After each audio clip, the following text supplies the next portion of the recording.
Chloe, otherwise known as Princess Aspian, and welcome to my channel.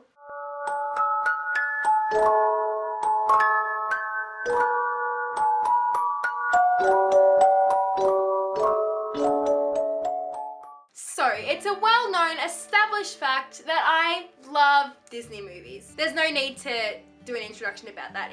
We know that, it's obvious, it has been done. So for today's video, I wanted to chat about a movie which has come out recently, which is a Disney movie, which most of you have probably heard of or seen. We are going to be talking about a movie that is very near and dear to my heart, which I absolutely adore. That was really bad. That was awful. But it leads on to the perfect segue of what this video is about. Finding Dory. So by the time this is uploaded, a lot of you would have already heard or seen or watched or spoken about this new Disney movie, Finding Dory, which talks about a blue tankfish named Dory, who we all know and love from the original movie, Finding Nemo. Now this movie follows her wild, crazy, amazing adventures on her mission to go and find her parents. She's met with some funny, insane adventures, some cool new friends, and some really difficult challenges. You know, it sounds like a pretty, been there, done that plot line. You go to the movies and see it, but it's not really one of those life-changing experiences. It's not a movie that is doing something new or extravagant or different. It's just a good Disney movie. However, there is one thing in particular which makes this movie stand out to me above any other movie I have ever seen. The main character has got a disability. And that leads me on to this long list of things that I absolutely adore about this movie. I'm not going to use that pun again, it's really bad, I'm really sorry. For that reason, among many others, is one of the reasons why I was at the cinemas on opening night, decked out in my Dory Disney bound outfit, surrounded by children that came up to my hip, all of us just about squealing in excitement, and I don't really know who was more excited, me or the 4-year-olds. To be fair, I've waited longer for this movie to come out, since before they were alive, just saying. But I was so excited to be able to see a movie which fully portrayed a character that had a known named disability. A main character of a Disney movie, that is. Which just makes it 10 times cooler. Now, people with different abilities don't often see themselves in pop culture, and the few times that it has been done, it's done in a really negative, stereotypical way, which really doesn't portray us at all. The character is usually played up to the extremes and usually only shows the negative, hardcore, bad sides of the disability, meaning that the character is close to never being shown as the positive person, the good role model, the hero of the movie. They're always the idiot, the joke, the crazy one, sometimes even the villain, which for someone who personally likes to try and relate themselves to movie characters doesn't really leave the most pleasant feeling. But here we have Finding Dory, who steps on in and diminishes every single stereotype we know in pop culture about disabilities. Dory isn't the villain of her movie. She isn't the joke. She isn't the crazy side character. She's the hero of her movie. And it's not in spite of her disability, but it's because of it. Thank you Disney. I knew you would come through eventually.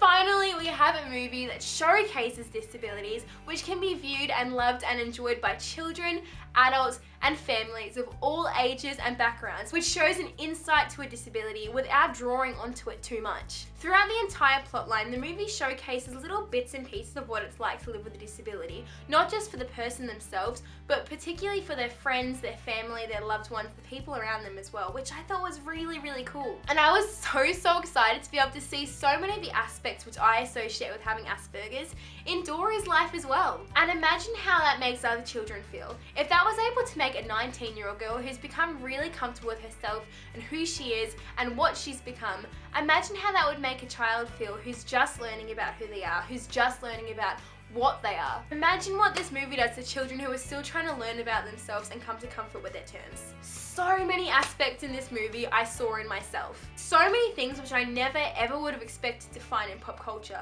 Maybe because they're a bit taboo, or simply because they're just hidden. They're not things that you'd expect other people to see or notice. I saw the systems, routine, and support that Dory's parents provided for her. I saw that they were helping her, but they were never belittling, overbearing, and they never held her back. I saw saw how they taught her in ways that was different to how the other fish taught their children. And I saw how they taught her what her disability was, what it meant, and how to introduce herself to other fish so she was able to live life to the full. But they never made it out to be a bad or a negative thing, simply a different thing, which is what made her so special. Thank you, Disney. I saw myself in so many aspects of Dory, and my parents both saw themselves in so many aspects of Dory's parents. The routines that my parents always put in place for me, the things that my mum always still sets out for me, even when I'm 19. The gentle reminders, the quiet nudges, which was just there for me, it's just to remind me of what exactly is going on, what exactly I'm meant to be doing. These things which I knew made me different, which I knew set me apart from the other fish. Children. But now Dory was showing that as well. Now there was a movie which was showcasing everything that I've been through. And then there was something else that I could relate to as well. Something that me and a lot of other people that are either on the spectrum or have other different types of disabilities were able to relate to. Throughout the movie, as well as seeing the happy, positive aspects of Dory, we also see the really negative stigma that society has seemed to put onto disabilities. Throughout the movie, we meet the stereotypes of who we are. What people see when they perceive disabilities, what people see when they hear the word disabilities. It's sad and stupid and really awful, but this movie didn't set it aside, it included it nonetheless. And whether that be for comedic relief, or maybe it was something greater, but the movie included it anyway, and I think it was really important that they did it. In the movie, we meet a non-verbal sea lion and a strange-looking seabird. Both are constantly ostracized throughout the entire movie because of their appearance or how they vocalize. Both of them are constantly being told that they're not good enough. They're not trustworthy because of how they look, their appearance, how they communicate. They're stupid because they don't know how to interact with others. They're jokes because they don't know how to act like the rest of them. And then there I still was, able to relate to these characters probably more than I've been able to relate to any other character in my life. Not exactly the type of characters that a teenage girl wants to relate themselves to, huh? But there I was. I felt the sea lion's pain when his friends invited him onto the rock and pushed him off just to make a laugh out of it. I felt Becky's pain when Marlon told her that she wasn't able to be trusted simply because of her appearance. I've been in that position. I felt like how they felt. I felt like a character on a big screen in a movie, with the only purpose in life being to be the joke, put on display for an audience to laugh at to their pleasure. I felt that social exclusion, that discrimination which this movie so clearly showed. I've been through those not so subtle signs that are given when I'm not welcome or accepted in a place. I've been through the eye rolls, the sudden change of plans, the long sighs, the accidental exclusion to events. I've been through those things that an audience can look at and laugh because they're on the outside. I can look at it from the inside and go, whoa, that's me. So many of us on the spectrum find it so hard to be able to fit in and mold our ways into the ways that society is meant to see us. And the ways that we try and mold ourselves into that can kind of seem off-putting or strange or just downright silly, just like a ridiculous movie character. Sometimes we just looked at it cheap jokes. And I know that my entire experience through primary school and my couple of years of high school was exactly like that. That's all I felt like. And the way that I did things, or the way I spoke, or the way I acted, kind of did make me feel like a non-verbal sea lion or a goofy looking seabird. I mean, who hasn't felt like that? But that's something that I love about this movie. Because there's no difference between the main character, which we all love and adore and it's got merchandise of everywhere, and these other two characters which has become the jokes. And I think that really just speaks for itself. I think that really opens people's eyes to see this negative stigma that we have on disabilities. I think that maybe other than the obvious reason of them being put in to break the tension and bring that silly childish humour, maybe they were there to prove a point. Why did I laugh at Gerald when he was pushed into the water? Why was it okay to judge Becky's capabilities based on her looks? And I think that's what I love about this movie most. It's opening our eyes to the disabled community and showing us so much about it. Who would have thought that a little blue fish that was merely a companion in a movie from a long time ago was able to make such an impact? Finding Dory was one of the first movies which I was able to really relate myself to in almost every single character there. It showed the hidden, sometimes taboo aspects of disabilities, but Disney simply did what it should be doing. It kept it real. Take that, Hollywood! Finding Dory has taught myself and so many other people about disabilities without even really intending to. It's taught my parents more about me. It's taught my peers more what disabilities are like. And it's taught me more about myself. And most importantly, it's opened up the gateway to stop this negative stigma which children and adults alike have on disabilities. It's teaching children that it's okay to be different.